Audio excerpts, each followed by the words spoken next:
This 911 Strong podcast is brought to you by our partners at the Police Credit Union of California.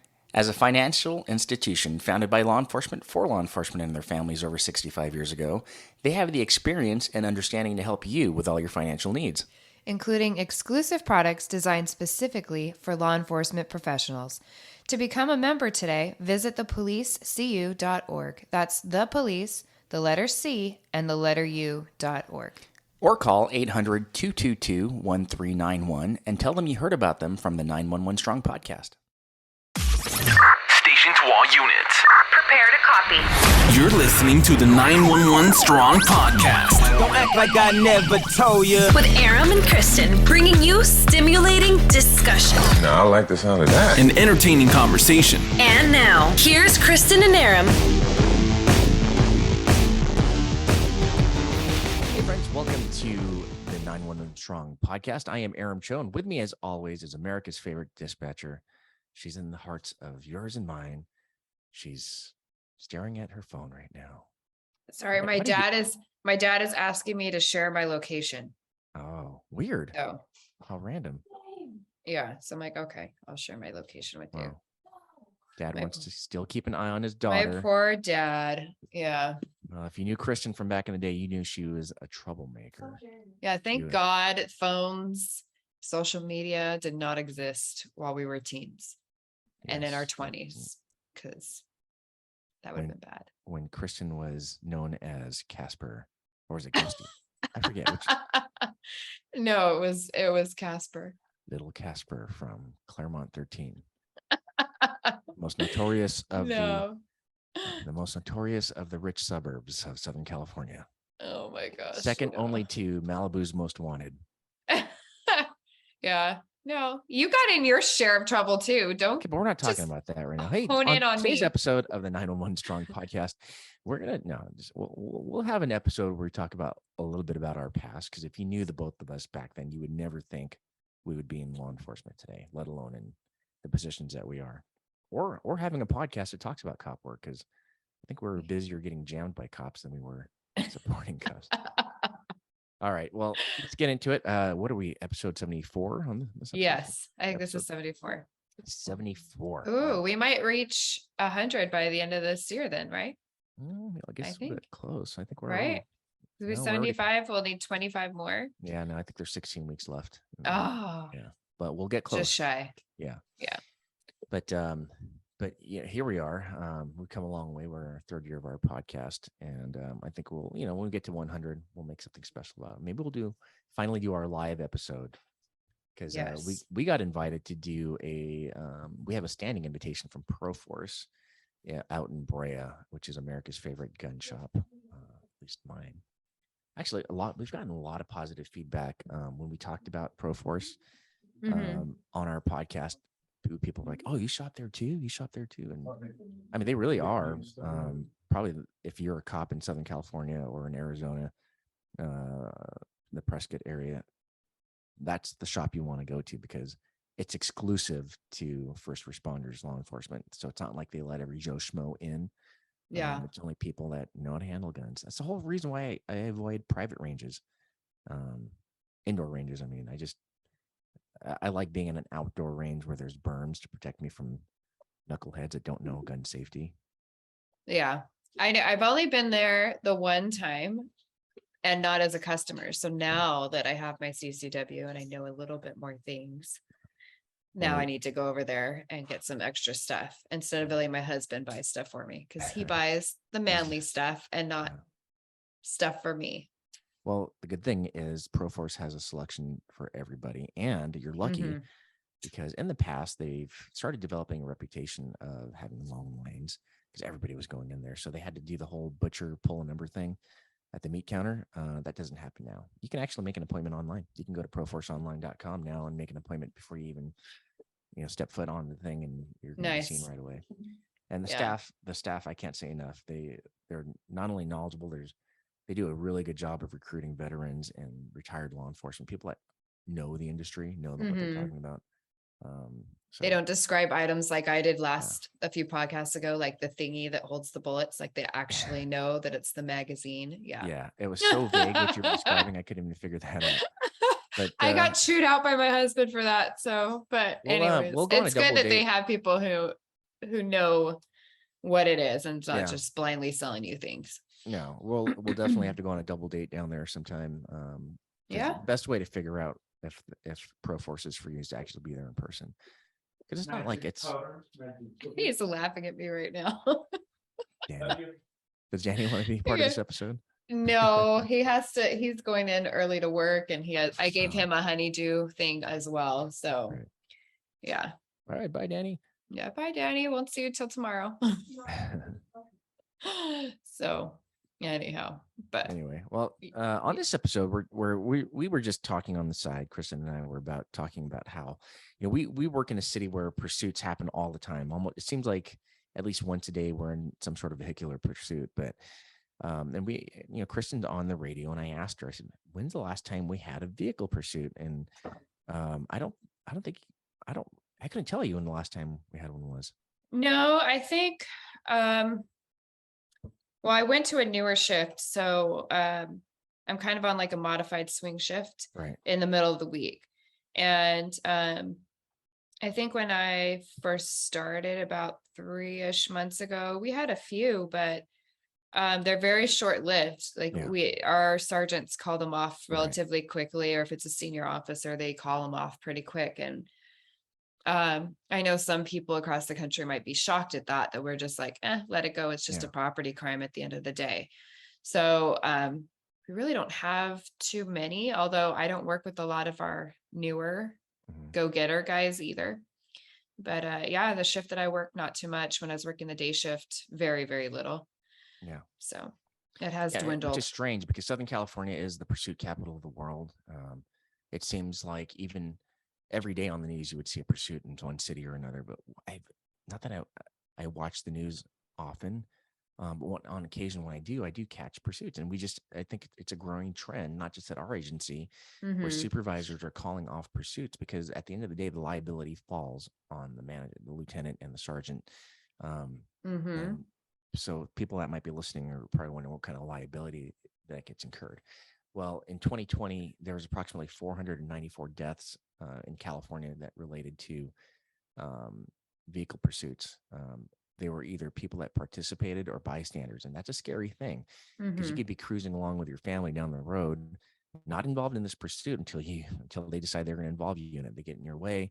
They're driving really erratically. And unfortunately, bystanders get hurt and killed. And there's a growing number of people that when they have a significant loss like that, who are they going to sue? They're not going to the bad guy. They're going to the agency, because we have deep pockets.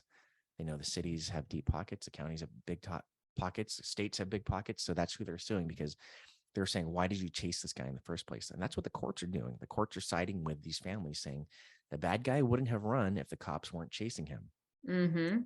Yeah. So today in 2022, we as supervisors have more responsibility. It's no longer whether or not it was reasonable to chase somebody, because in law enforcement, we use the reasonable standard. If a reasonable cop would do the same thing, now it's whether or not it was necessary. Now it's necessary versus reasonable. Yeah. So, if you're thinking, if I'm a victim and someone took my car and they're running away from it, I would think, as that solo person, yeah, it's totally necessary. I need my car, I need it for my family, I need to go to work with it. But if you look from an elevated perspective, like a 30,000-foot view, you know what? Is my car really worth someone else dying over? It's not. So, and technically you're supposed to have insurance, and your insurance will cover it too. So, yeah. I mean, and for the people listening, they have to understand, we work in LA County, and LA County does not file on these people. They do not care. I'm sorry. It's the hard truth. They do not care. And, I know if they do like a foot bail and there's like 5 of them that runs out,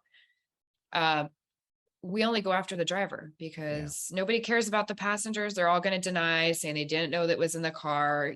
The DA is not going to file on them anyways. It's just, it really is a waste of time. And I know it's really sad to say that, because criminals should be held accountable. Right. But when you're weighing actual victims against suspects, and the district attorney doesn't care and will protect the suspects over the victims, that's why we call it. And we're in a very populated area as well. Like all of LA County is. There's no like real rural parts. Right. So we have people on street corners, on sidewalks. We have kids walking to and from school.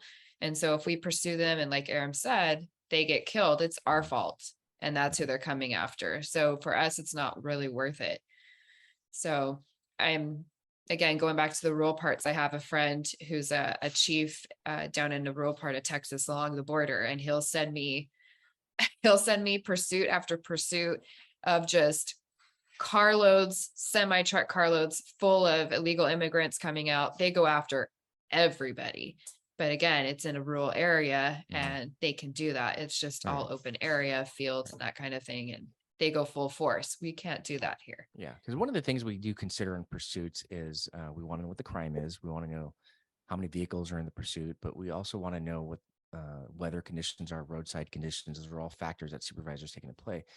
So, when I was a patrol supervisor, we got into my first, right after I got promoted, I think it's got to be a record, but we had 12 weeks in a row where we had at least one pursuit just on my team. And the first one, the bad guy plowed through 12 cars that were stopped at a light, tried to make his own lane and plowed through them. Luckily back then we had some motor officers that were proactive and took all the reports. But I remember, man, how am I going to answer to this? Because that was a Grand Theft Auto. It was just a stolen car. The guy didn't have a gun. It wasn't a murder suspect or anything like that. But today, that is the threshold, right? We're not chasing people unless they pose an immediate threat to the public. Like, hey, it's a rapist. It's a murder suspect. It's a guy that has a gun.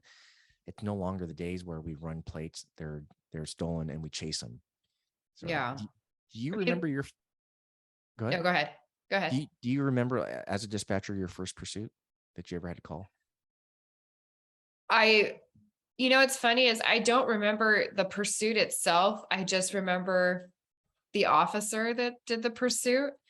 Because he had a very thick accent.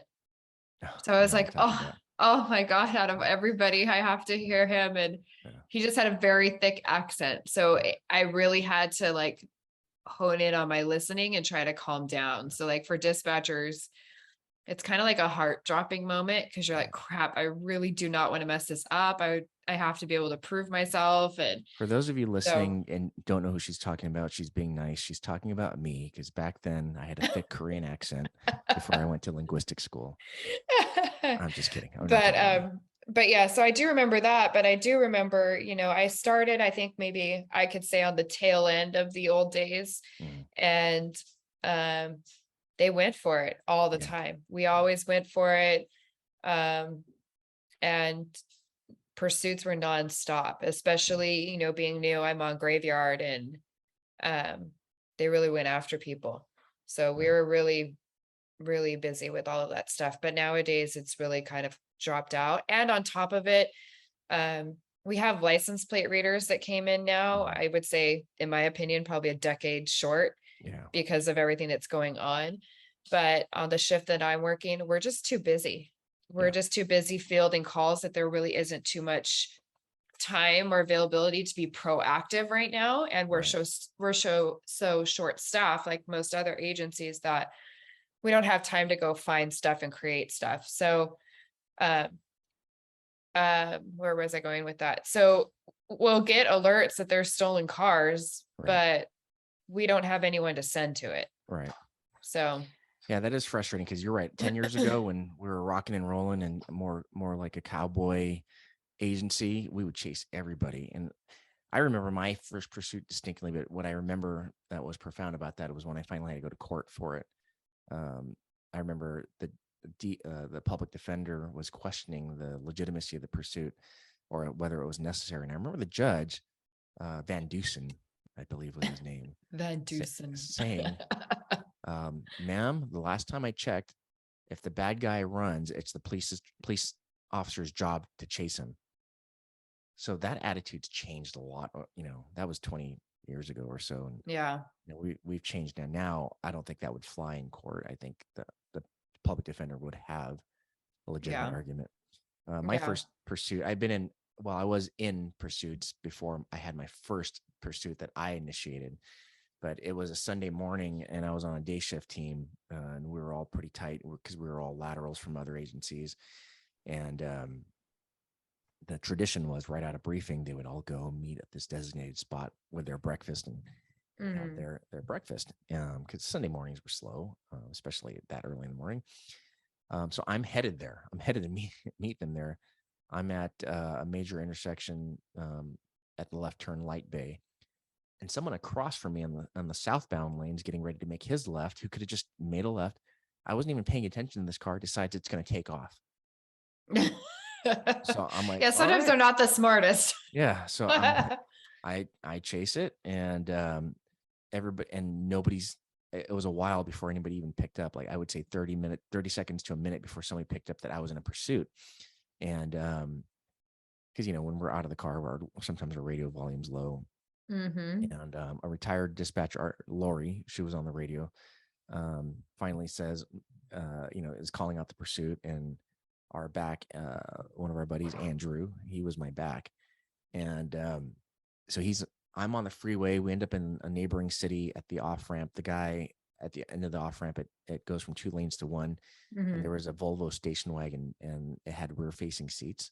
Oh. And there was 2 kids in the back. And to his credit, and he was a teenager who stole this car. To his credit, he purposely ran into the fence at the side of the off ramp to avoid hitting that car.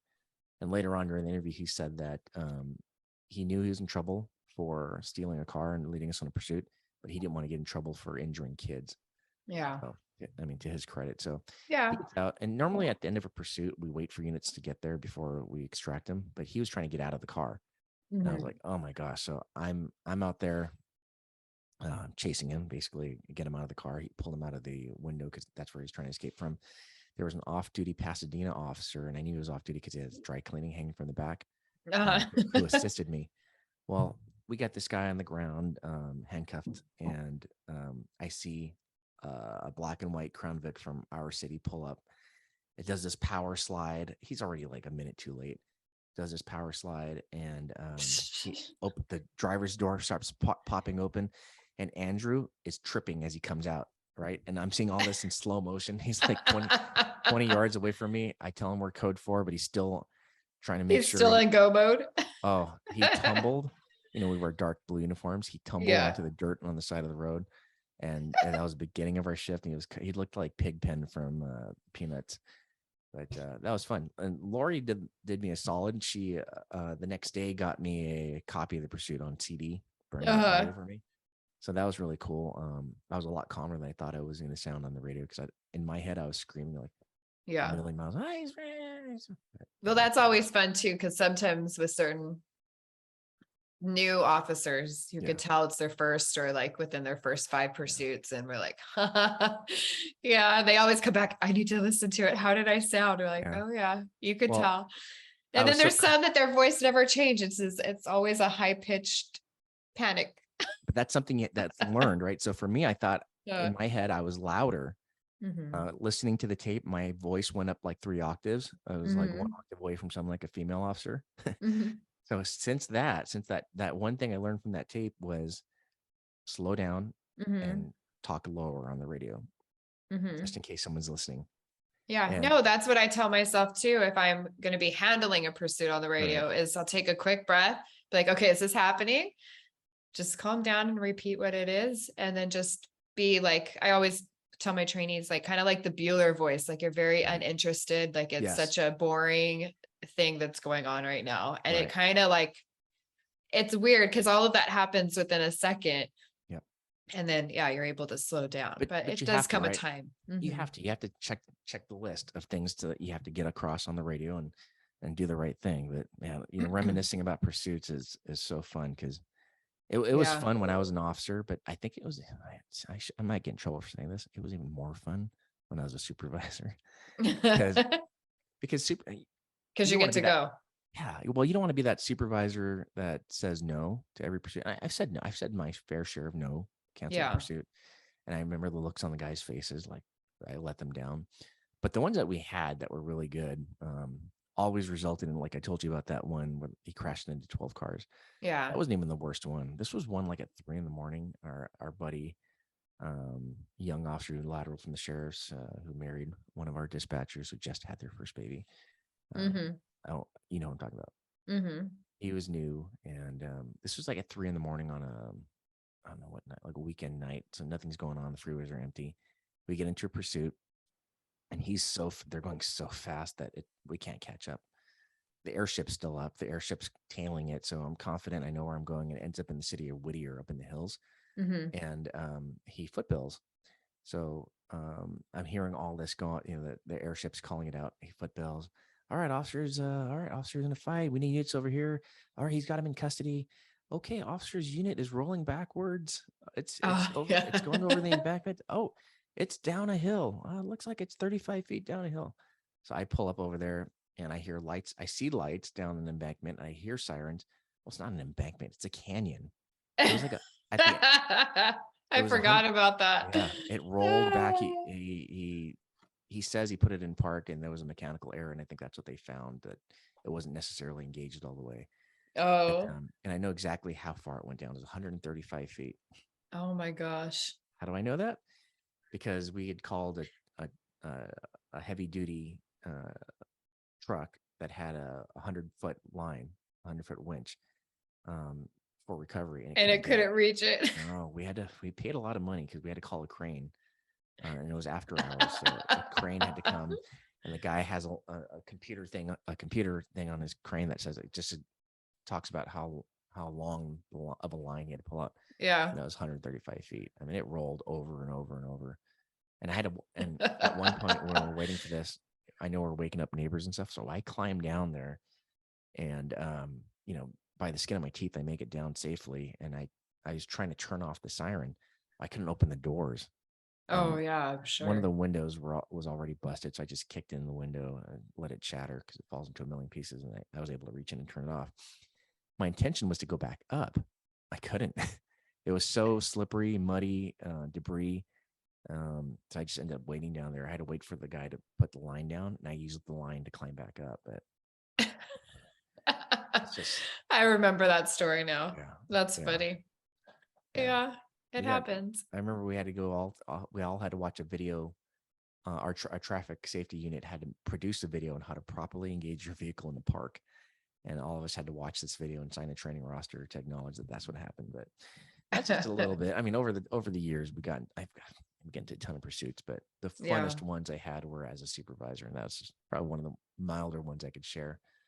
Yeah. But unfortunately, those days are kind of behind us. You're going Yeah. to see less and less, and especially now with newer sergeants being promoted, they're more worried about liability than I think Mhm. sergeants from my generation are. Or Yeah. definitely the ones before us. And yeah, I just think now, if you're listening, if you're a young officer or a young sergeant or a young lieutenant out there, you really have to think twice, because Mhm. we're reducing the number of pursuits, but we're increasing in the number of lawsuits against cops and agencies. And Mhm. yeah, pretty sad. Yeah, it's just an ugly time that we're living in, because it's not about the accountability of the criminals. It's about getting the money and going after cops, and it is what it is. So we just have to ride through it and hope it swings back the other way, where they start putting people in jail and keeping them there. But Yeah. Right before I got on, Yeah. I did a little bit of research for stats, but I came across an article in Washington, and there's a county in Washington where Mhm. cars aren't even stopping for officers. Yeah, And they're doing traffic stops, and they're not even stopping. the state of Washington, right? Maybe it was the state of Washington. Yeah. Yeah, Washington outlawed pursuing. Yeah. So So they know yeah. they can get away with it by just Yeah. running away. And I think there was one, it was like the guy kept running from them, and they kept like trying not to pursue, or they kept calling it off. And then eventually he crashed into the side of a business building or something like that. Yeah. I don't know. But yeah, in Washington, they're just going nuts because they're tying the cops' hands, and it sucks. Yeah.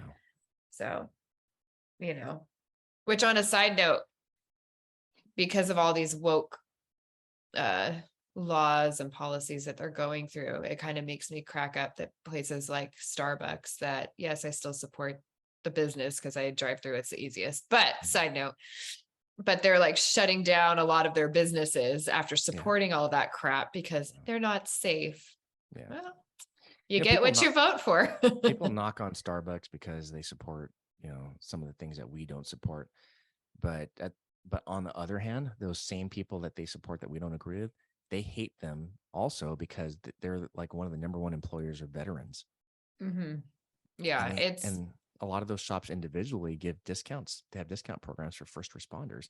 they do, or they supply like free coffee for like, fallen officer stuff and stuff like that too. So they're not all of them are bad. I don't think that, but it's just they take that stance, and I'm sure it was some of them in Washington. I'm sure I could find it that refused to service police officers. And those are individual, just like right.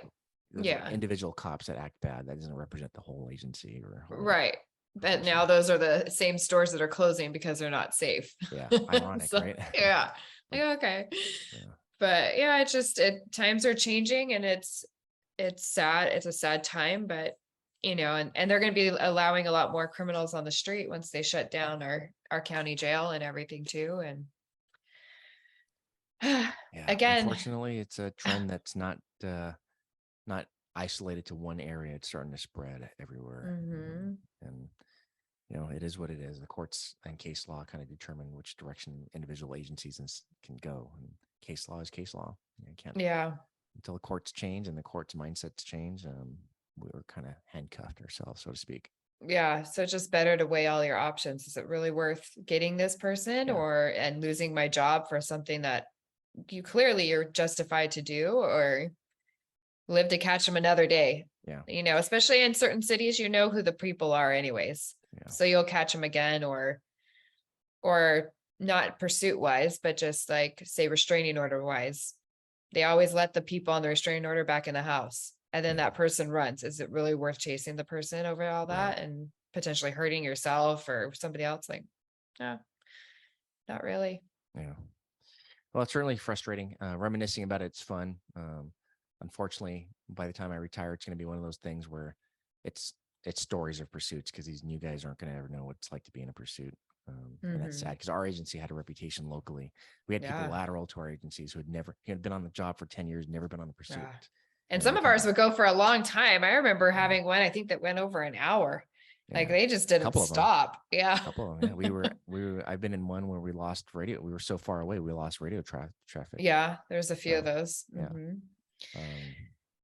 Times are changing. Absolutely. Yeah. All right. Well, we're running out of time for this episode. I want to thank you for listening. I think, the message we want to get across now is, we always want to make sure that whatever content we put out benefits our listener. And a lot of our listeners, if you're in a position where you need to make that decision of whether a pursuit continues or not, do your homework on it and decide whether or not it's worth it based on your policies and local laws.